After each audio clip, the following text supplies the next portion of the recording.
يا نفس إن لم تظفري لا تجزعي.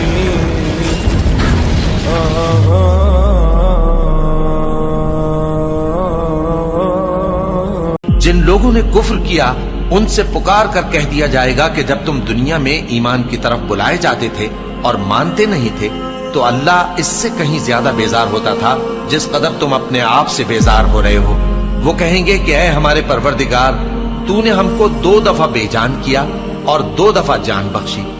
ہم کو اپنے گناہوں کا اقرار ہے، تو کیا نکلنے کی کوئی سبیل ہے؟ یہ اس لیے کہ جب تنہا اللہ کو پکارا جاتا تھا تو تم انکار کر دیتے تھے، اور اگر اس کے ساتھ شریک مقرر کیا جاتا تھا تو مان لیتے تھے. سو حکم تو اللہ ہی کا ہے جو بلند و بالا ہے، بڑا ہے. وہی تو ہے جو تم کو اپنی نشانیاں دکھاتا ہے اور تم پر آسمان سے رزق اتارتا ہے، اور نصیحت تو وہی حاصل کرتا ہے جو اس کی طرف رجوع کرتا ہے. تو اللہ کی عبادت کو خالص کر کے اسی کو پکارو، اگرچہ کافر برا ہی مانے. وہ مالک درجات عالی اور صاحب عرش ہے. اپنے بندوں میں سے جس کو چاہتا ہے اپنے حکم سے وہی بھیجتا ہے تاکہ ملاقات کے دن سے ڈرائے. جس روز وہ نکل پڑیں گے ان کی کوئی چیز اللہ سے مخفی نہ رہے گی.